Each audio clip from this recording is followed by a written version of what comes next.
If I see her, what do I say that I'm doing here in the building? You came to see me. I work in the building. What do you do? I'm an architect. What up, Mike? Toronto. VK on the beat. Check. I'm in Toronto where you wanna get the city love. I'm from Toronto where you wanna get the city love. I'm in Toronto like we wanna get the city love. My city love me back for my city love. I'm in Toronto. Welcome to episode 1799 of Toronto Mic'd, proudly brought to you by retrofestive.ca, Canada's pop culture and Christmas store, Great Lakes Brewery. Order online for free local home delivery in the GTA. Palma Pasta. Enjoy the taste of fresh, homemade Italian pasta and entrees from Palma Pasta in Mississauga and Oakville. Blue Sky Agency. Ask Doug Mills about how Silent delivers the space to focus, collaborate, and recharge. Nick Iones. He's the host of Building Toronto Skyline and Building Success, two podcasts you ought to listen to. Kindling. Go to shopkindling.ca for free 1-hour cannabis delivery. Recyclemyelectronics.ca. Committing to our planet's future means properly recycling our electronics of the past. And Ridley Funeral Home. Pillars of the community since 1921. Today, making his Toronto Mic's debut, it's Les Klein. It's a pleasure to see you again, Les. Nice to see you, Mike. We have to give some love to the man who brought us together. Do you know who I'm referring to here? I'm going to assume it's Nick. It's Nick. So, Nick Iones from Fusion Corp. Have you done any work with Nick yet? Not directly, no. We're going to fix that, right? Well, of course, we know of each other, so I think the fate is already been confirmed. Okay, because he's listening right now. He'll be very happy to see that. Nick was here this morning, actually. Oh, cool. We recorded with Tony Clement an episode of Building Success. People can find that in their podcast feed. But I want to thank Nick Iones for this connection because you were a guest on Nick's podcast, Building Toronto Skyline. Yep. And you did that one remotely. I think he's a bit jealous I got you in the basement for this one. What lured you here? Was it the lasagna you were going to receive from Palma Pasta, the beer from Great Lakes? How did I get you in the basement? I always prefer face-to-face meetings. Okay. Yeah. So do I. So we're cut from that same cloth. But people can hear, if they want to hear like architecture talk and more like about building homes and stuff, the Nick Iones episode with Les Klein it's an episode of Building Toronto Skyline. Go check that out. But I was here, right where I am now, and I was listening to you chat with Nick Iones, Les, and then I heard a reference to 299 Queen Street West. And just hearing that address, it's like I perked up all of a sudden. I said, oh, wait, what does Les have to do with 299 Queen Street West? And then I reached out because we're going to go back and then we'll get to 299 Queen. But what was your role in the renovations, the redevelopment of this historic building, 299 Queen Street West, when Moses Znaimer and the CHUM-City Empire was making that their home? What was your role in all of that, Les? Well, sorry. No, you're all choked up because you're on Toronto Mic'd. This is a big deal for you. That must be it. No, I was the architect for, my firm was the architect for that project. We worked on that building for over 25 years until CHUM, essentially the CHUM Empire, was sold to Bell Media. Well, here's what I could do, Les. I can set you up to start talking about like what got you interested in architecture and then how you became an architect. I can run up right now. I can run up and get a glass of water. Do you want a glass of water? If I can just try to clear my throat. Step away there. Here, let me do this. I'll mute you for a few seconds. You get that voice in order because this is a deep dive. I need to hear Les Klein here. And I'm muting you now. And go ahead, clear that throat, go nuts, because I'm going to tell the listenership about a couple of partners that made this possible in addition to Nick Iones. I want to just say that recyclemyelectronics.ca has been a wonderful sponsor throughout 2025. And if you have old electronics, old cables, old devices, you don't throw that in the garbage to have those chemicals end up in our landfill. Go to recyclemyelectronics.ca and put in your postal code and find out where you drop that off. Also, if you enjoy cannabis, perfectly legal now, Les. I'm going to unmute you now. But Thank you. if you enjoy cannabis, go to shopkindling.ca, and make your purchase. And in under an hour, it will be in your possession. It's delivered to you in under an hour. You can track the delivery like it's an Uber ride, and it's fully discreet. So shopkindling.ca is free 1 hour cannabis delivery. And thank you, Kindling. I'll give you the rest of the gifts later. But, even before we talk about architecture, am I remembering correctly from building Toronto Skyline that you, Les, are the son of Holocaust survivors? I am, yes. Would you mind sharing with me, what you learned from your parents? Any? Whew. I know it's a heavy one to start. That's a heavy one to start with. I'll say that. I am a Jew. My parents were Jewish. My parents were both Hungarian. My dad for many generations, because he had to track it at one point to prove that he was in fact the proper Hungarian during the time of the rise of fascism and Nazism. And then the inevitable, as it appeared to be in World War II, happened, and the Nazis came to Hungary to clear the place of Jews. And my father, being of a certain age, was recruited, quote unquote, into labor brigades, which was basically forced labor.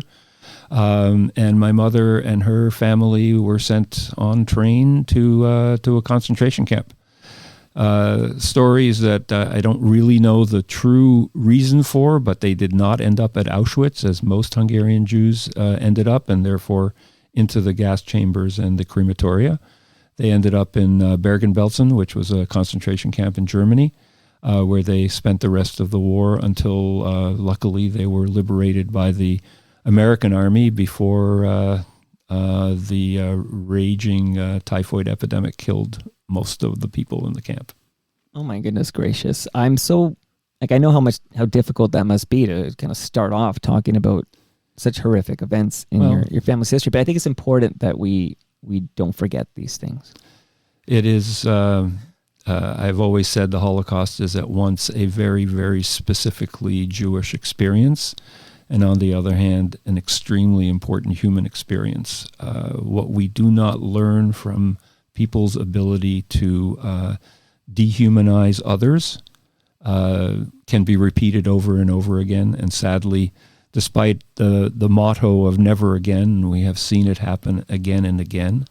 And why we stand up stand up against terrorism, stand up against that notion of dehumanizing others for whatever purposes they choose is just wrong. It's a Jewish value, but it's also a human value. Did your parents ever talk about this experience? Initially, no. They did not speak to my sister and me about it until we became about high school age, and we started to ask questions, at which point they realized that it was, in fact, the wrong thing to do, to not talk about it. And they began to talk to us about it, and then more importantly, they began to volunteer to present to community groups, to churches, to high schools, to universities, to any kind of group that would want to listen, to tell them again about their very specific experience, but more importantly about the larger human lessons that need to be learned from that kind of horrible condition. And your parents, did they emigrate to Canada? No. Again, this is a long story, but I have time if you do. As many Hungarian Jews tried to do, at least, they returned to Hungary. Obviously, it was the language that they knew. It was the culture that they knew, sure, despite the hatreds and horrors that they saw. So they returned to Hungary, and it was not until 4 years later that my mother and father met and were married. And then, in the way of many Holocaust survivors, the idea of repopulating the people, I was born a year later. And at that point, my father had been ordained as a rabbi. So first in a very small community in the south of Hungary, and then a slightly larger community in the north of Hungary. And of course, when I say communities, these were shadows of the communities they were before the war, because they've been cleared, as the Germans like to say. But he became a rabbi, and he was active in the community and kind of like a traveling clergyman to all the little towns where there would be one or two Jewish families left. Anyway, in 6 years after that, 6 years after I was born, the Hungarian Revolution broke out. And most people don't know about that, but it was an uprising against communist rule in Hungary. There were several in that time frame. There was one in Poland, but the Hungarian was the largest. For about 3 weeks, the Hungarians managed to put into place a provisional government that was not directly communist. And then, unbelievably brutally, the Russians rolled in with their tanks and crushed the rebellion. But in that 3-week period, my mother, my sister, and I, with my mother's family, managed to escape Hungary and ended up in Vienna and ultimately in the United States. So we arrived in the United States on U.S. Thanksgiving Day in 1956. My dad, who was involved heavily with assisting people who wanted to leave and was in Budapest at the time, especially Jewish people who wanted to leave Hungary at that point, was captured by the Russians and sentenced to death for his role in the revolution. And through a series of coincidences and pure luck, managed to escape.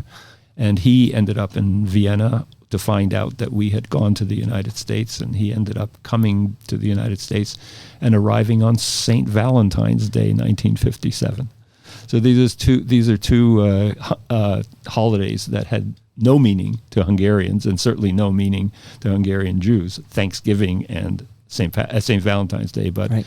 To this day, those are two very important days in our family's history. So, well, Les, we haven't even talked about architecture, and I know we're going to dive deep into 299 Queen Street West, but part of this is also getting to know you. And I think that backstory, that's tremendous. Your parents, surviving the Holocaust, then meeting, and then what happened in Hungary, and then ending up in the United States. So where in the United States are you all living at this point? Well, we arrived to an army camp in New Jersey, but ultimately settled in New York City while we tried to find out what happened to my dad. And he came, and you really do have to understand, we knew not a word of English. We knew nothing of American culture other than what my parents and my aunts and uncles knew about, the Golden Land, where opportunities were enormous and there was freedom. Right. So as soon as my dad arrived, he set to work to get a job. I think he worked in a fur factory and a bunch of other things while he learned English, and tried to connect with the Jewish community in the U.S. And about a year after he arrived, he got his first job as an assistant rabbi in Springfield, Massachusetts. And after that, it was kind of every 2 or 3 years we moved to a different city, to where he tried to find a bigger congregation to better offer a better life to his family. Ultimately, we settled in Manchester, New Hampshire, which is a city about an hour north of Boston, where I lived through my high school. But my parents lived there for 45 years, and he was the rabbi in one of the synagogues there. And I went to high school, and then was very, very lucky to get into MIT, where I went originally to be a theoretical mathematician. I'd like to say that when I got to MIT, it was a humbling experience on a number of different levels. First of all, because every kid there was the smartest kid or the second smartest kid in their high school. Right. And I realized that I actually could be just class average in this group. Right. But more importantly, I realized that theoretical mathematicians were really, really, really, really smart, maybe smarter than me. And more importantly, they didn't have quite as many social skills. So I actually had always had an interest in architecture in the back of my mind. I would draw things and I would read things. And I said, you know what? maybe I'm going to try architecture because it has to do with actually building stuff that you can touch and feel. But everything at MIT, whether you were studying architecture, mathematics, nuclear science, electrical engineering, was about problem solving. And that was a really, really important part of my education. That it wasn't that architecture was first and foremost an art. Right. It was rather that it was a process like any other problem-solving process. It's a tool for coming to a solution. And that, I mean, to this day, that is my approach to architecture. I think an architectural education gives people tools to manage complex processes, synthesize them, and create a solution, or in fact, several solutions to any problem. And we used to say at MIT that there are two kinds of solutions. One is the brute force solution, kind of crank through and carrying through. And then the other one is the elegant solution. You're always trying to find the elegant solution to a mathematical problem or whatever. I always thought what was really the lesson was that there was always more than one way to solve a problem. Well, we need more problem solvers like you, Les, because we got a lot of problems. Well, the world and life is problems, but I don't actually allow my staff to use the word problem. Oh. I call them issues or concerns. Are they challenges? Or challenges. There you go. Exactly. There you go. Exactly. Right. Words. Actually, my wife gave me a speech. She works for one of the big banks, and she gave this presentation on the language in the apps and how words matter. Mm-hmm. And it's funny, we had this chat last night, and she would agree with you. There's better words than problems. Yeah. These are challenges. These are opportunities. Yeah. And every opportunity is an opportunity to learn, which I think is really critical. So when you pivoted to architecture there at MIT, how much of a role does Mike Brady from the Brady Bunch play? I'm just thinking, who's the only architect I ever saw on TV was Mike Brady. He'd be at that desk and he'd have, I don't know, a blueprint or something. He was the architect to go to. When I went to my first, the answer is no. Right. When I went to my first architecture department meeting, and the chair of the department introduced the new members of the student body. He said, "If any of you are here because you read The Fountainhead, please leave." It ain't like that. It ain't like that. And why do you think, again, you've got a couple of years on me, but and the next architect was the fake architect, George Costanza. I played that cold open off the top because George is several episodes of Seinfeld where George fakes that he's an architect. Why do you think George always wanted to present as an architect, even though he was absolutely not an architect? Okay, this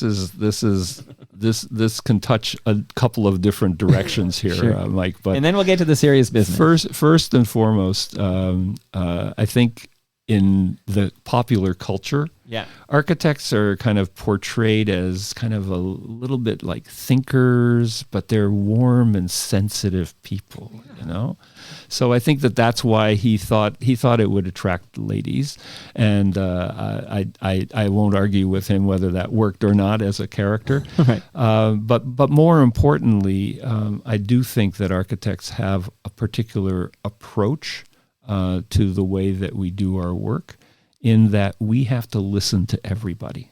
One of the things I used to say early on when we founded our practice was we have big ears, and listening is not, I would dare say, notwithstanding the world of podcasts, listening is more important than talking, in terms of learning where it is you want to go. Well, yes. It took me a long time to figure that out, though. And as I progress here, and we're in year 13, and you are episode, 1799? Better late than never to get Les Klein over here. It was a great year, 1799. Oh, yeah. You were just a kid. What do you remember about 1799? So thank you again to the almighty Nick Iones for bringing us together. But what I try to do now is listen, far more listening, give the guest room to breathe, and instead of just interjecting so often, I really do try to give the guest space to complete the thought and make sure they're completely. And that's actually partly why I prefer the in-person, because initially I think we could have done this earlier remotely, but I have difficulty gauging when my guest is finished with their thought when it's remotely. Like in person, I can read your body language and I can see your eyes, and it's a whole different kettle of fish here. But I'm glad you're here. Thank you. What brings you to the Great White North? I have my career, and I've said this to a number of people who've interviewed me. My career has been focused on incredible timing. So I managed to graduate with my very fancy Master of Architecture degree from a very fancy Massachusetts Institute of Technology in the middle of the 1974 recession.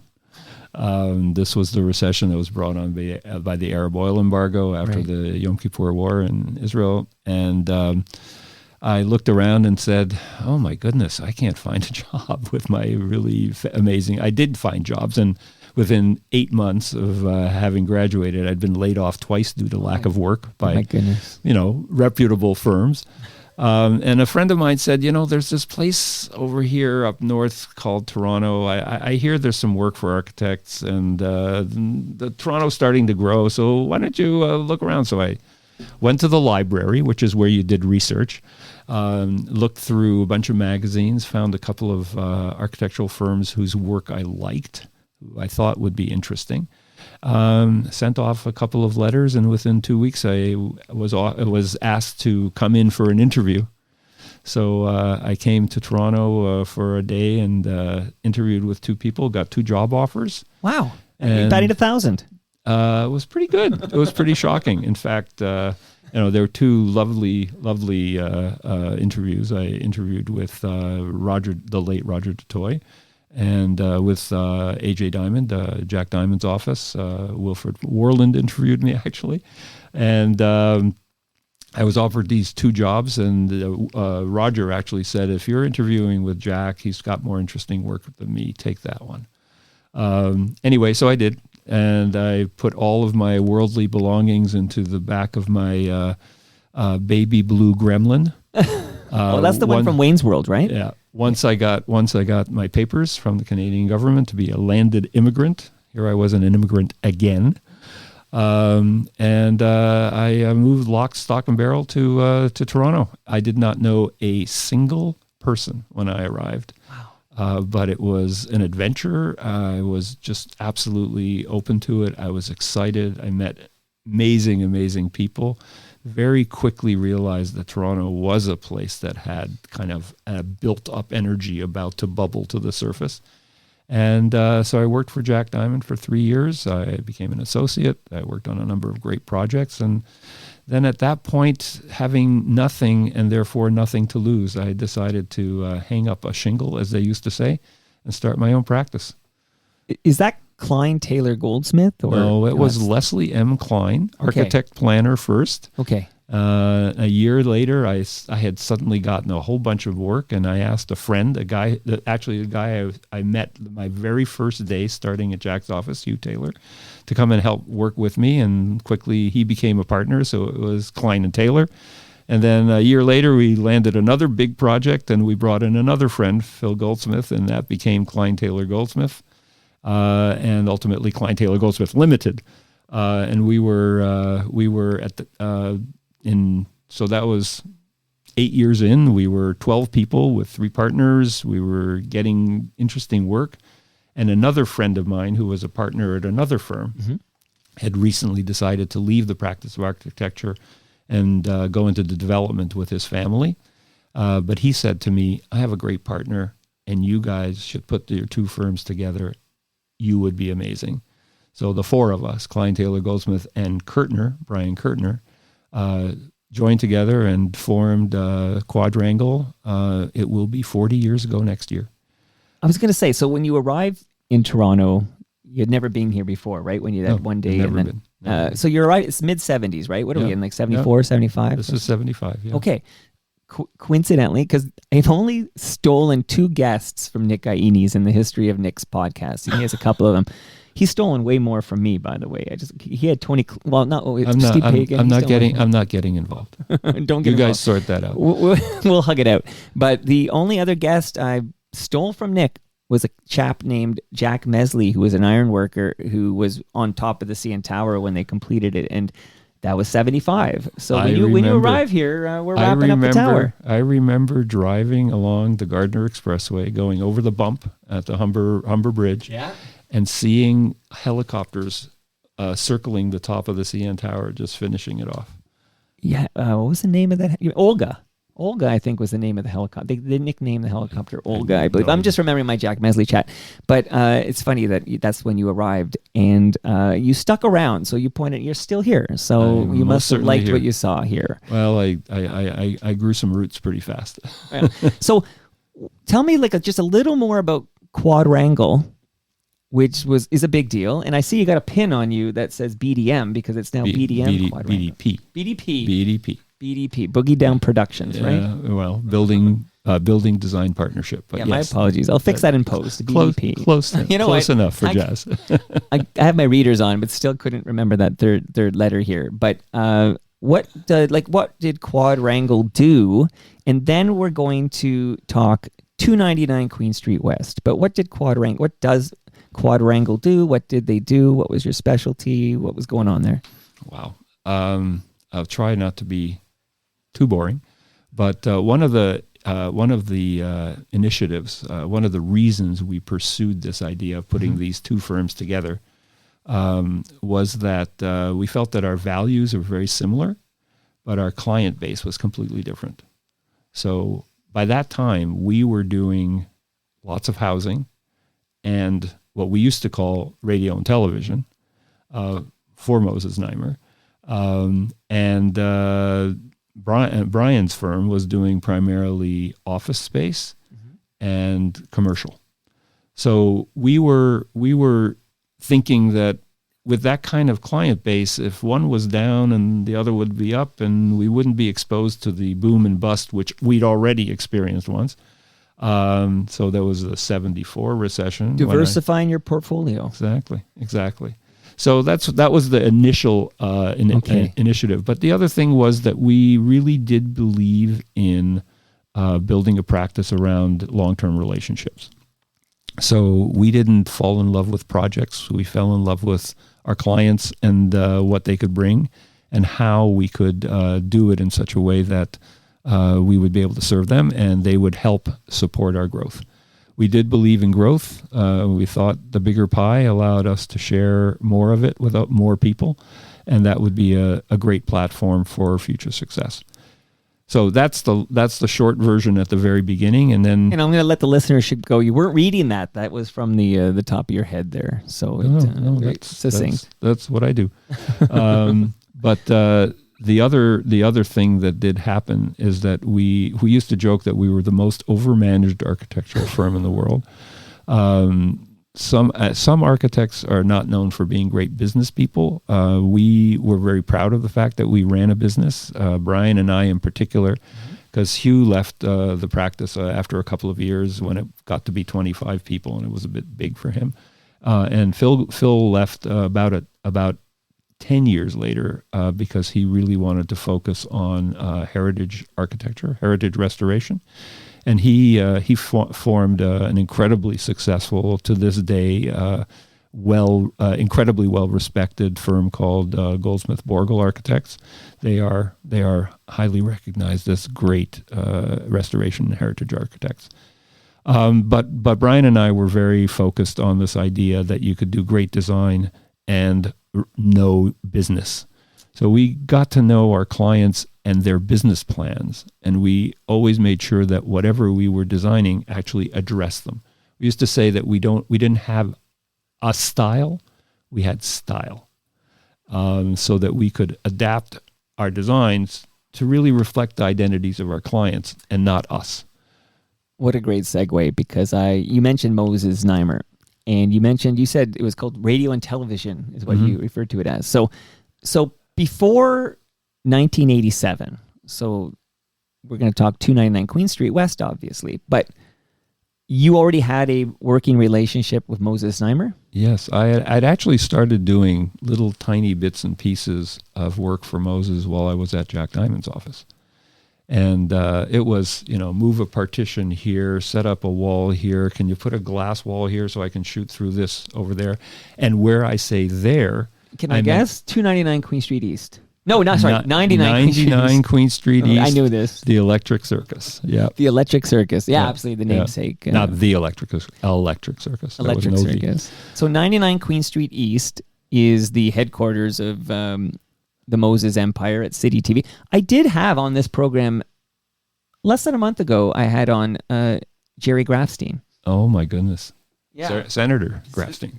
Well, yeah, To you. until they forced him out, because I guess once you hit 65, I think they force you out. But I mean, he's in his 90s. He's 90, I believe. But he's as sharp as a tack. That guy put me to shame, that's for sure. But we just had a great chat about the founding of City TV, and there's only two founders left, Moses and Jerry. Yeah, that's right. So you would do jobs for Moses at 99 Queen Street East. Little bits and pieces. I got to know him. And when I left and started my own practice, Jack very kindly said to me, you know what, this work is too small for us. Why don't you, with your brand new practice, take it? And so I continued to work with Moses. And then, I mean, we'll get to that. We're setting the table, but yeah. But when it came to pass that CHUM bought City TV as part of their empire, and there was actually money to be had, they started looking at how to expand and where to expand. And they asked me initially to do a little feasibility study, like what are my needs for the next 5 years, and what are the needs for the next 10 years, assuming things continue to grow the way they did. We did an analysis. We told them about how much space they would need, how they could organize it. And they actually looked at a piece of land on River Street. Hey, where the Humane Society is. Next door. Next door. Yeah. And we were designing a building there. And then one day. But doesn't Moses, isn't that where prior to the Zoomerplex, I suppose, Moses did have his office there, right? He moved his office after the sale to the building at the northwest corner because I of know River and Queen. FOTM, that means friend of Toronto Mike. You're now an FOTM, Les. Oh, so cool. There'll be gifts in a moment. Are there pins? Well, there's more better than pins. You're gonna get some food out of this. This is gonna be great. But shout out to Ziggy Lawrence, who I know was working there too. Yeah. Well, I saw your list of guests, and there were a lot of very familiar names on that list. Well, when Ziggy, she's visited a couple of times, I believe, but she always came with Joel Goldberg. Yes, indeed, Joel, a co-creator of Electric Circus. Yeah, indeed. The actual show. The actual show. So yeah, I mean, we'll get to that, because ultimately the story of 299 Queen Street and City TV is about the kind of, I hate to use it because it's such a cliche, but the kind of family experience that we all had. We got to know each other really, really well because we worked like dogs and worked hard. But this is what I'm asking. What I'm curious about is, what is your relation? Well, at this time, so prior to 1987, what was your relationship like with Moses? Was because the visionary meets the problem solver? Like it feels like a marriage made in heaven. I like to think that I was a trusted advisor. He and his team would look to us to say, if we wanted to do this, what it would be like. We had begun to actually put, in that case, literally pencil to paper, about how a building could look, how a building could work. And from the very beginning, I mean, you have to really understand, I think, and I'm sure you've heard it from other people, but Moses thought differently about everything. Yeah. I mean, to some extent, I think it was always a budgetary issue. You know, you had to make do with far less. I mean, we'll get to that, but we used to joke that the construction cost to renovate 299 Queen Street West was the same as the cost of one of the studios at the CBC headquarters down the street. That's the kind of private money, I'm looking for. public money. Anyway, well, it's fine. That chat we're gonna. I guess we'll get to 299 Queen Street now, but that was a big point. Jerry Grafstein is like, there was no money, and then when CHUM buys in, and now there's some cash. Now they can actually do things but go back earlier. Back earlier. Okay. Moses, Jerry, Phyllis, and I don't remember the. I'll find this name. Absolutely, but yeah, I'll find the name while you chat us. But they came up with this idea of this rogue television station that would break all the rules and would get by Edgar Cowan. Edgar, right? Would get by on basically bravado, and they said to the CRTC, they said, you know what, give us whatever channel you want. We'll take the furthest channel all the way to the end of the UHF spectrum. But there's this stupid thing. Nobody cares about cable. But, give us cable 7. Right. Nobody's going to watch it. Don't worry about it. It just happened to be right next to cable 6, which was the CBC. Yeah, and then you got CTV at 8. Exactly. So it was rather, forward-looking and recognizing that was the future. But then you get to designing the building, and one of the first things Moses said to me was, "This is not a black box. This is not the TV stations in suburban Toronto or suburban Oklahoma City or suburban like anywhere else." Exactly. Who would mention such a thing? Where there's a black box and you don't know what's going on inside, and what you see on the TV is all made up stuff on a set. Right. He said, no. This is a building that will, and what I loved about it was he said, this is going to be the first television station where the building is part of the logo. It actually is the identity, and plunking it in the middle of the city, opening it up and creating a gateway to what that's like, created not only, again, much more economical, but also it created a magnet for the youth of the city that made them feel like City TV was their station, not their parents' station, their station. And the fact that they could visit it and, go up against the glass and look inside and watch breakfast television, or sometimes you don't have to push the glass because the glass doors opened onto Queen Street. You could watch from the street. Speaker's Corner, City TV News, everywhere. All of those things were about creating a different vision for what a television station is. I mean, you always called it the environment, right? And I've had, as you saw on that list, I track down as many people who worked at 299 Queen as possible, and I pepper them with questions. Shout out to my dear friend Peter Gross, who I talked to just yesterday. Wow. So, when you can get, Peter Gross on the horn. Here, I'll call him right now. We'll get him over here. And also shout out to Lauren Honickman, all of them. Oh my Ann gosh. Roskowski. The only one who's eluded me, Jojo Chinto. I was going to say politely declined, but it wasn't the most polite decline I've ever received. But he has not made a Toronto Mike debut. But I digress. So now that we're going to get into, how 299 Queen Street West was chosen to be the headquarters and what 299 Queen Street was. Like, I know it was a heritage building, but maybe a little context there. And then we're going to talk about how you were hired to fulfill Moses' vision for 299 Queen Street West. But let me right now just do the last partner mentions here and give you a few gifts. And then we could just roll with 299 Queen Street West for the rest of the way. So I have in my freezer upstairs, Les, I have a large frozen lasagna from Palma Pasta that you can take home with you. That is very, very, very thoughtful. It is delicious. I can vouch for delicious, I'm It's sure. delicious and thoughtful. And since I mentioned Palma Pasta, I'm going to invite you, Les, your family, your friends, and also everybody listening. So I'm inviting the world to Palma's Kitchen in Mississauga on November 29th at noon. That is the last Saturday of November. We are having TMLX 21. That's the 21st Toronto Mic listener experience. It's a live recording, so if you want to, you can pop on the mic and say happy holidays and check in. But regardless of whether you want to get on the mic or not, you will be eating for free. Palma Pasta will feed you at that event, delicious fresh pasta. And I will bring fresh, cold Great Lakes beer if you want to have a can or two, if you're over 19, of course. And Great Lakes Brewery has sent over some beer for you to take home, Les Klein. Thank you. You can take that back home with you.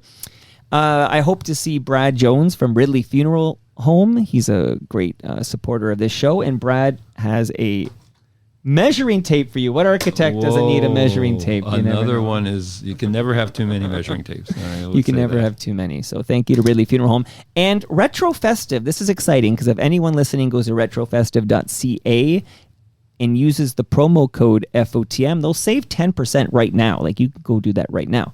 But Retro Festive is going to give a gift to the first 75 people who come to TMLX 21. And they sent over a different gift for you, Les. I have for you they're the Moose mug. So if you have ever seen, I don't know, have you ever seen National Lampoon's Christmas Vacation? Of course you have. What a silly question that is. But that is the Moose mug made That's famous in that movie. Amazing. Well, thank you so much for these amazing gifts. It's hard to imagine that Hanukkah is just around the corner. So now you need 8 gifts. I know Ralph Benmergui was just here, and I was giving him the Moose mug, and he said only 7 more gifts to go. Exactly. For his, Exactly. He and I think alike. Oh, there's beer. Oh, it depends how old your recipient is. Okay. So Les Klein, less me, more you. Oh, less is more. Is that your slogan? More or less. More or less. And Les is Leslie, right? This is your given Well, name. Les is Leslie, but my given name was Laszlo.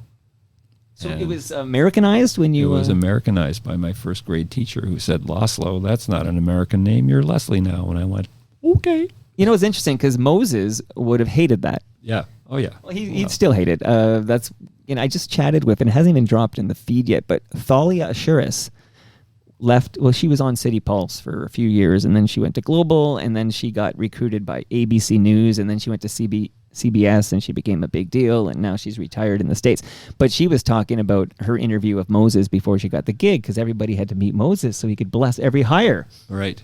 And Moses liked the fact that she was Greek, and Thalia tells me they didn't have a Greek person, and that this would be a great reflection of this multicultural city. So, Right. no changing the name, Les. It's you go by Les now. Okay, I go by Les. you're okay with it, but I please. don't go by Leslie. Only my mother ever called me Leslie, and it usually meant I was in trouble. So, Well, I'm not going to call you Les, yeah, and I won't call you late for your palma pasta dinner either. Thank you So, very much. That was my next line.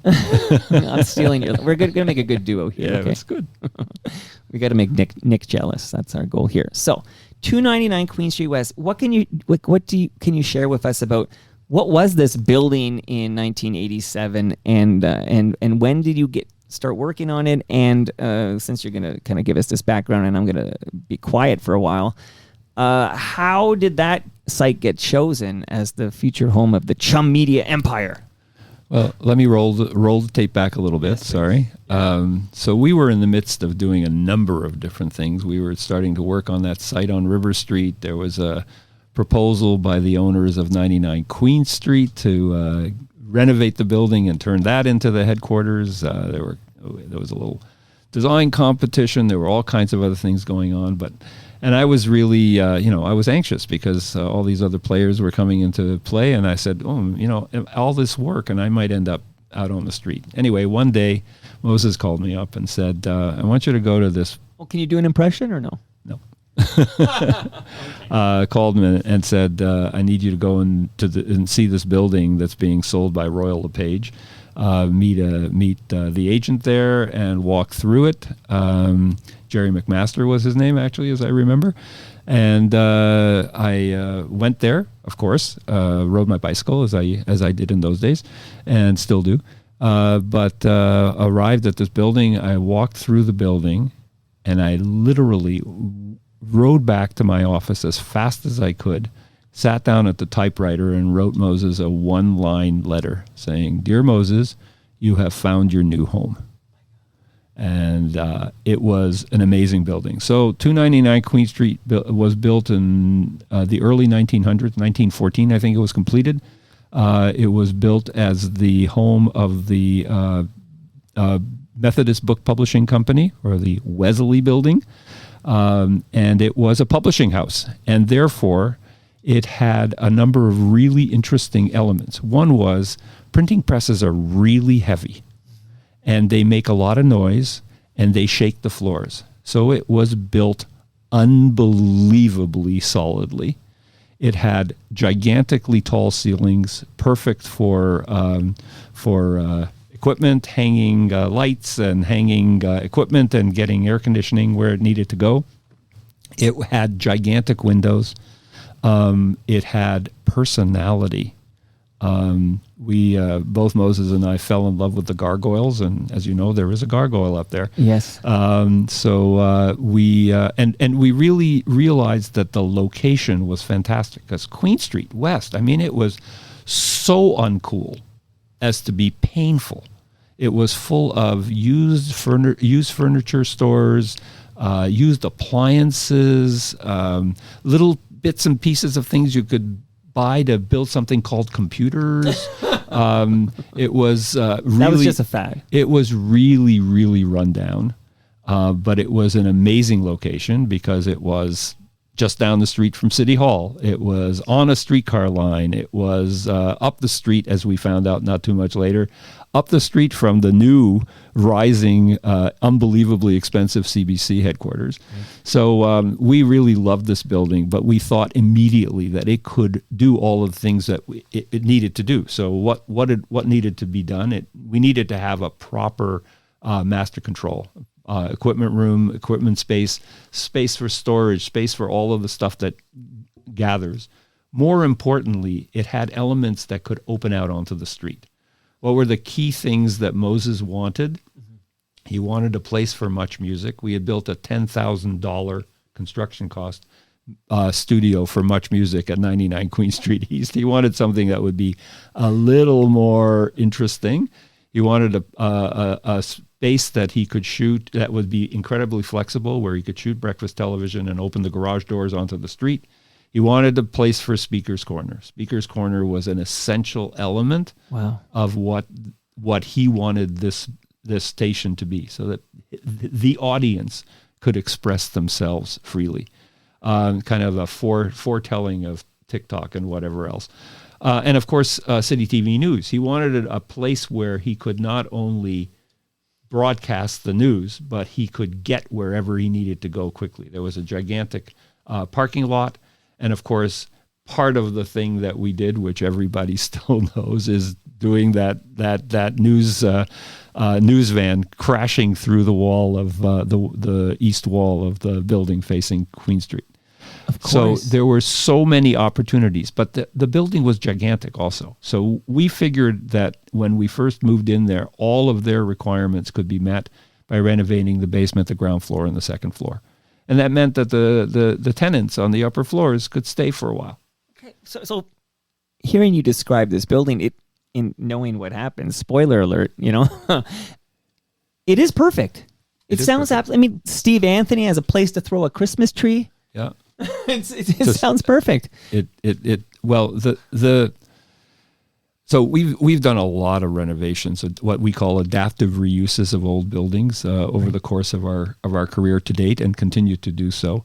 One of our most important rules is don't fight the building, work with the building. And if you went into a building and you said, yeah, it's pretty good, but we got to move this column, we got to break through that wall, and we got to do this just kind of opened itself up to. It had a personality that was amazing and fitting, and it was a smashing success. So we started work on this in 1984. Before we were Quadrangle, we were Klein Taylor Goldsmith in those days. When does CHUM buy this building? Well, they bought it I think in 84 or 83. Okay. Yeah. Okay. Well, obviously they have to buy it before you can work on it. Yeah, that's kind of, it's the way most things are done. Okay, because CHUM doesn't buy City TV until 85, I think. Yes, that's correct. Okay. That's correct. So this is all just coming together like it was like it was scripted. I think you could say that CHUM said, if we're gonna own you, you better get a proper place. Right. I mean, I wasn't there, so I'm making that conversation up. You need a new home here. Yeah. And these things like 299 Queen. When I think about the environment and the street, and then they'd have intermittent interactive and these different live musical events where people could collect, and the Much Music Video Awards and all this. Of course. It really was like looking back, it was such a huge part of the cultural fabric of this city. Was 299 Queen Street West. That's exactly the phrase that I would use. It was part of the cultural fabric, and it allowed a new generation of people to identify with the medium of television as their own. Well, it worked on me. Like, because I'm doing some math in my head to tell you I'm about like 11 or 12 years old or something when they moved from 99 Queen Street East to 299 Queen Street West.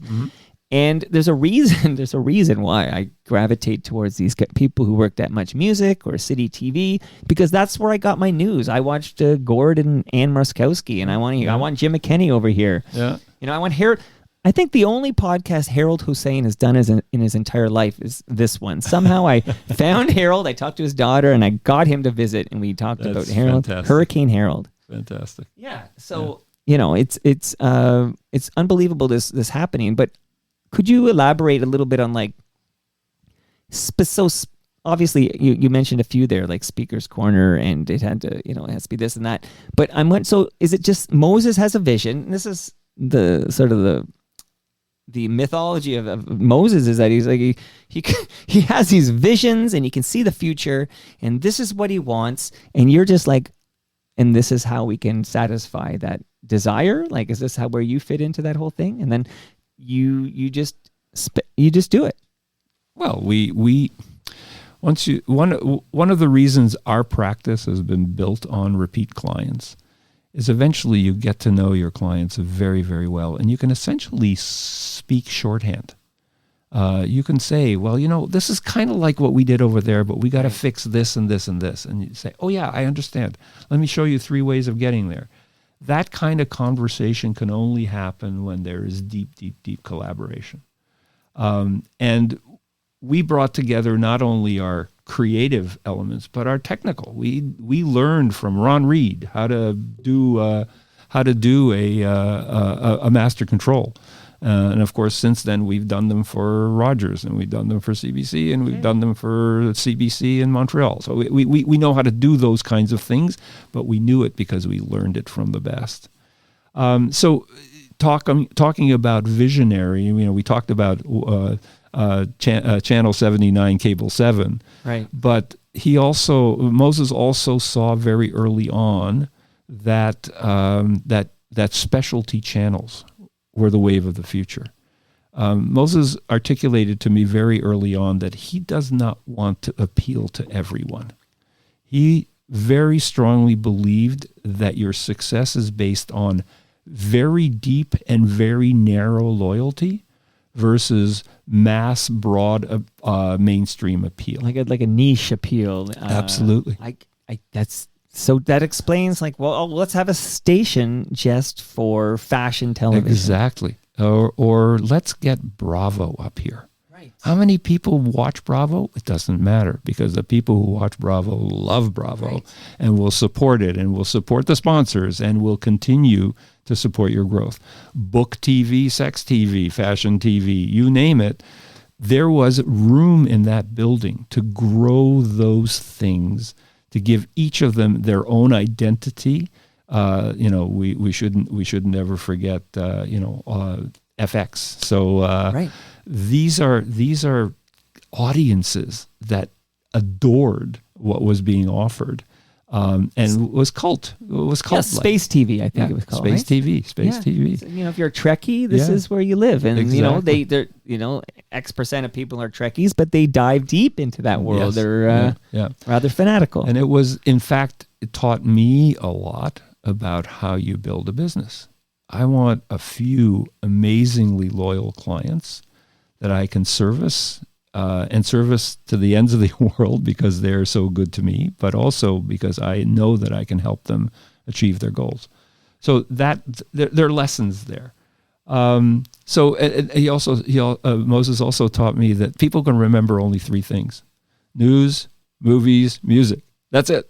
Don't try to give them 4, 5, 6, 7 things to remember. Right. Give them, snappy, clear information. The idea of the videographer. Dominic Shulo. He came up with this idea. Why do we need to have perfectly enclosed, soundproofed elements? Let's make the ambiance part of the story. Get the reporter not in a studio, the but city is the newsroom. I think Exactly. Ed Conroy from Retro Ontario, who's works with Moses to this day, uses that line. Yeah. The city is your newsroom. Yeah. and walk over to the reporter's desk. Well, you always got to be moving. Yeah. You always got to be moving, right? Absolutely. You don't sit behind a desk, and you got to have some kinetic energy going here. Absolutely. So 299 Queen Street was a building that just served its purposes and for Moses' vision incredibly well. Over all of the course of those years, we ended up taking the entire rest of the building. Then we ran out of room and we had to go to 250 Richmond Street West. We built the Jaffe Bridge that connected the two buildings. Right. And there was only one shocking challenge that we had to deal with was when we were working on Bravo, which is the back of the building. You know where it was, in the to the back of Queen Street, facing onto Richmond. We had the idea was that there would be the rehearsal hall, that would be a performance space, and we had a column in the way. This column had a lot of buildings sitting on it, and we had to figure out how to get rid of this column in order to allow shooting there. We had an amazing structural engineer, Stanley Cooper, who no longer with us, but Cooper Consultants, had worked with us all of this time, and he looked at it and then looked at it and said, yeah, we can do this. And he designed this structure that basically took the column and split the loads to either side so we could have this clear view space. And I very clearly remember being in the building when we had built the entire structure and cut the column. And we said, okay, there's one of two things could happen here. Anyway, cut the building. The faith you have to have, right? And absolutely no movement. Well, as I like to say, in architecture and structural engineering, gravity is not a theory. It's the law. So they cut the column. Nothing moved. They removed the rest of the column, and the rest is history. It's funny. You'll know Stanley Cooper believes in his work there if he's there. He was there. So that's your sign. Okay, well, he's here. So I forgot to carry the one. Well, we're in big trouble now. So going back for a moment here. Sorry, I love this, and I know I'm going to share with the audience that you have notes. You're not reading these notes, I noticed, but if there's anything on these notes we don't actually cover before we wrap up, I feel like we need you to drain that swamp, like whatever's on there. But let me just go back to 87 for a minute. So this reopening of 299 Queen Street West is May 1987. So a couple of questions, but one is, that must have been a heck of a party that Moses threw. Like, I know the Moses parties are I've had all these guys over, and the John Gallaghers and the Peter Grosses, they give me the straight goods on these parties. That must have been one heck of a party. There was a party, but the day they threw the switch and moved everything from 99 to 299, that was a day where we held our breath and said, hope this works. Right. And it was seamless. It was amazing. But yeah, parties were, again, part of the culture. Yeah. Obviously, the MMVAs were a lot of fun because the city came out, the streets were closed and all of that. But for me, not me, but all of us who were involved, Ted Shore and Rob Dyson and a whole bunch of the team that had worked on all of those years, worked on those buildings, from my staff, we were always invited to the staff parties. And the staff parties were, as you know, They're legendary. They're legend, including the talent show, which was really something to remember every single year, if you could remember it. Well, if you could remember it, you weren't there. Yeah, well, they do say that. But it was all, again, it was not random. It was about building a culture of us. And to some extent, us against them, the underdog against the big guys, the gigantic syndicates, the gigantic corporations that ran the other stations. But it was also built on this idea of personality. Moses had a show that he did for many years called The Originals, and he was the original in my mind. Always has been, always will be. The fact that he put us on the map, and I say this absolutely clearly, until that time we were a little architectural firm doing some interesting stuff, but nothing that caught anybody's eye. But when we did City TV, suddenly Quadrangle was on the map.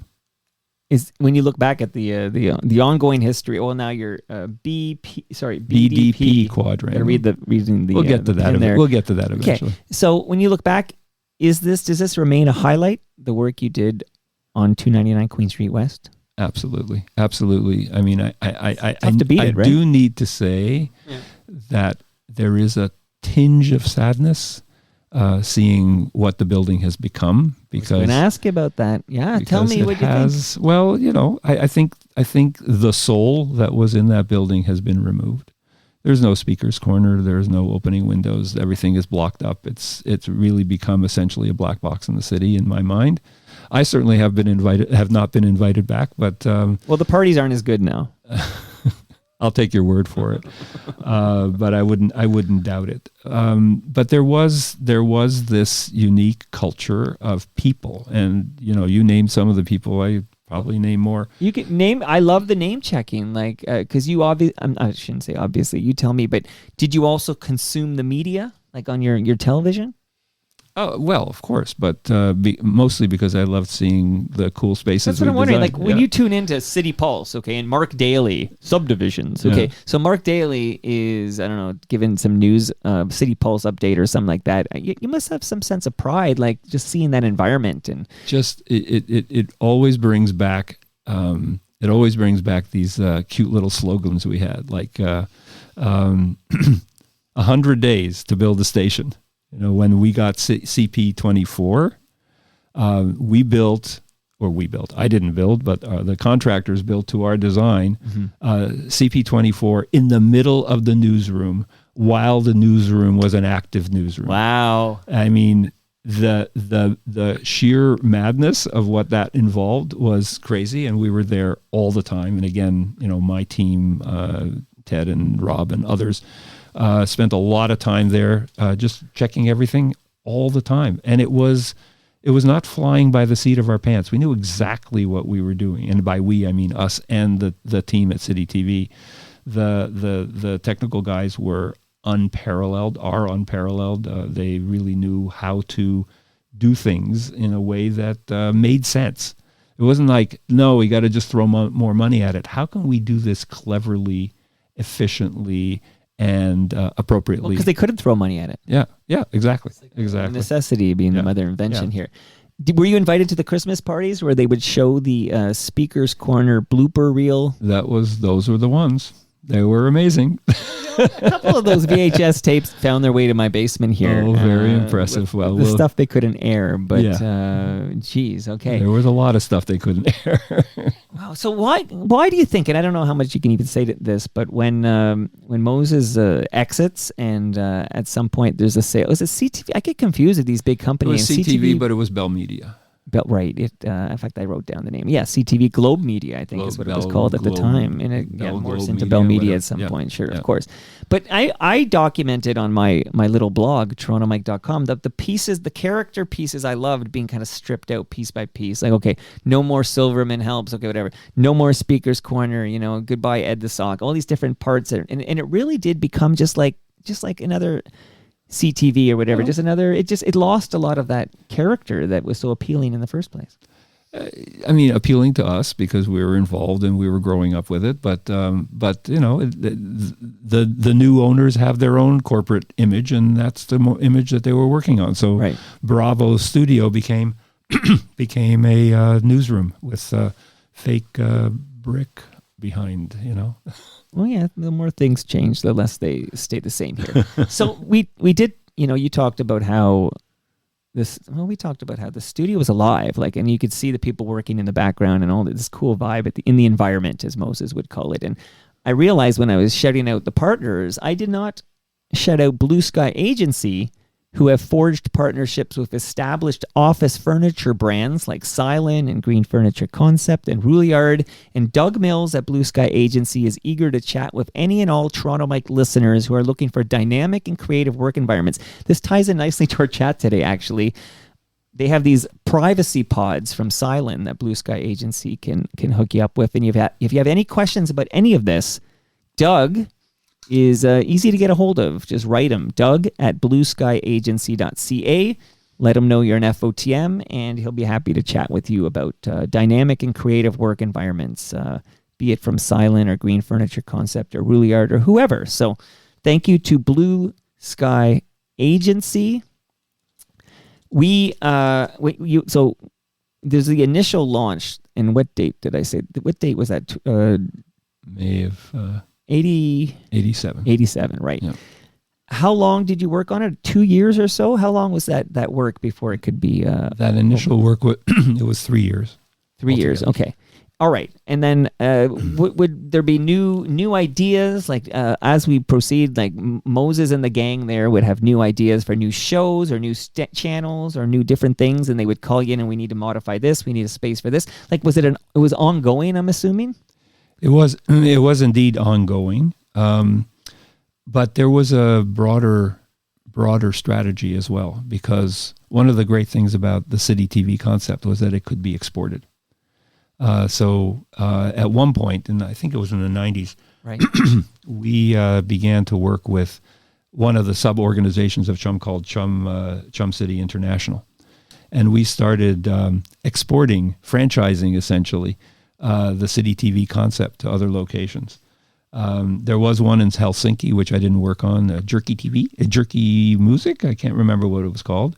Yerky Music. I think there was Mucha Musica in Buenos Aires. Maybe, I'm not sure if I'm getting those locations right, but we did in fact directly work with Moses and his team on City TV Bogota, which still exists today. Wow. Which was an amazing experience. We also did City TV Barcelona, which was also amazing. But the last time I was in Barcelona, I discovered that the location is now a yogurt shop, or was at that time a yogurt shop. Right. We tried to do one in Sao Paulo as well. And what we learned there was that obviously you needed the right partners, but that it was in fact transferable. This idea of creating an open environment where the city is your studio, where you engage a deeply, deeply loyal, but relatively narrow audience that is focused on what you're interested in providing. It was amazing. And we did the same thing across Canada because we established what we called the new networks, the new VI, the new VR, right. Barrie, London, Ottawa, Victoria, a couple of stations in Edmonton and Calgary. Those also became City TV light, I guess I would say. But they were all fundamentally the same. They had the same kind of approach to the audience, same kind of approach to news. Obviously, they were able to share a lot of the facilities and the support from the mothership at 299. But it was an exciting time. Sounds wild. I just now remembered Dan O'Toole from Jay and Dan on TSN. He was telling about being at the opening of the City TV in Vancouver. Yeah. And another great Moses party. Victoria. Okay, that's right. And I know Monica Diol went there. Yes. Yeah. Speaking, do you know she's not the original host of Electric Circus? Michael Williams was the host. Really? Initially, yeah. And then Monica Diol. And then, Juliet Powell took over for Monica when she left to go out west. And we recently lost Juliet Powell at to meningitis in her 50s. Oh, my gosh. I had the honor of having her on the show, but my God, we lost her too soon. That was very sad. For sure. Jeremy Hopkin is the official historian of the Toronto Mike podcast. In fact, Jeremy and I, this is interesting, we're going to be recording live on Monday. So this coming Monday, in a few days, we'll be recording live from Casa Loma. Like an episode all about the history of Casa Loma. Oh, that'll be fun. We should turn that into a TV studio. We need your help, Les. Come on. But his question is, and because when we talked about 299 Queen Street West, what was it before Chum bought it? Jeremy says, I'm wondering if Les can recall any prominent remnants of the Methodist Book and Publishing Company that might have been found inside when they revamped 299 Queen Street West. So other than the structure, was there anything left inside from the Methodist book and publishing company? No. That use had long since ceased, and it was used essentially as an office building. So there were numerous organizations there that had found good and affordable downtown office space. But no, there was nothing of vestige of Methodist book publishing. Okay, because he'd be asking if he could come get it from you. I know Jeremy collects a lot of this cool stuff. Oh, and Tyler, shout out to the VP of Sales. I think next Friday I'll be in Guelph to see FOTM Hawksley Workman. Can't wait for that, Tyler. You don't have to answer this one, but he says, very cool. When I told him you were coming on, he said, a question for Les. Will he hire my daughter as a co-op student? We are always on the lookout for good talent. Okay, Tyler, tell your daughter, now that I'm BFFs with Les Klein, I can introduce her to Les and make that happen. So tell us, on our way out here, you've been amazing. I love this very much. Quadrangle, we keep talking about it being BDP Quadrangle. What the heck does that mean? Did you merge? What happened? Are you're joining BDP? What happened? So first I have to do to you what I've had to do with every single receptionist we ever had in the office. Oh, I'm saying it wrong. It's not quadrangle. Okay, say it again. It's not triangle. It's triangle, and therefore it's quadrangle. Quadrangle. Quadrangle. Wrangle. You know, that's Quadrangle. difficult for my, I can barely say brewery. I recognize it's not easy. Why did you name it that? Well, we were one of the first firms in Ontario to have what the Ontario Association of Architects called an anonymous name. Because until that time, you had to name the firm after yourselves. And it was when the four of us formed the firm, we really wanted to send a message that this was not about us, it was about the firm. And we wanted to express something that would say that. So obviously we had four partners, Quadrangle, but Quadrangle is also a form that's created by buildings. And more importantly, you find quadrangles in places like universities where ideas are exchanged, where things are learned and taught, and where there's an opportunity for continuous learning. Okay, Quadrangle. Mm-hmm. I'll work Very on good, that. much better. Okay, good. So then we also, I joked earlier that we were this hopelessly overmanaged architectural firm, but one of the things that we did in our annual management retreats was we would create strategic plans. And in the mid 2010s, we created a plan that we wanted to pursue, which was to expand geographically, to expand the number of sectors that we worked in, and to really create new opportunities for our staff to work on interesting, cool projects. Just as we were thinking about how we were going to implement that, we had a knock on our door, on our figurative door, from BDP. And BDP is the second largest architecture and engineering firm in the UK. We are the architects for the retail component of The Well, the new development at Front and Spadina, where our new offices are, which is really cool. So you should come down and visit. Very cool space. But as they were coming to work on that project, they said, wow, we really should have an office in Toronto. They found us. We decided that we liked each other quite a bit and that we could get along. And we made a deal and joined BDP in 2019. And we rebranded as BDP Quadrangle because our Quadrangle brand was extremely strong and we wanted to maintain that connection with our community. And you got that cool pin you're wearing. Is It's that part of the deal? It's all about the pins. It's all about the pins. It's all about the pin. We've always had pins. Well, that's amazing. But Moses, of course, didn't rest on his laurels. He built up Zoomer, and there's a lot going on there, including Blog TO, and you got Zoomer, and there's a radio, and a whole bunch of stuff going on. And don't forget the Moses Znaimer Television Museum. How could I forget? I've seen it, and of course he's doing good work. People like Joel Goldberg still. I know he's still working there, and of course Ed Conway. Well, we did do the design for the Zoomerplex. That's where I'm going, because just to tie it back to Jerry Grafstein, he creates a YTV anyway. So this is the old YTV studio in Liberty Village. Yep. So I was going to ask gently if you were involved in when it became the Zoomerplex. In fact, we were. Yes. Okay, good. Yeah. 'Cause I don't want to ask that question and find out Moses went to a different place because Moses likes working with you. But is there anything that didn't come up organically or I didn't prompt for that on that piece of paper, Les?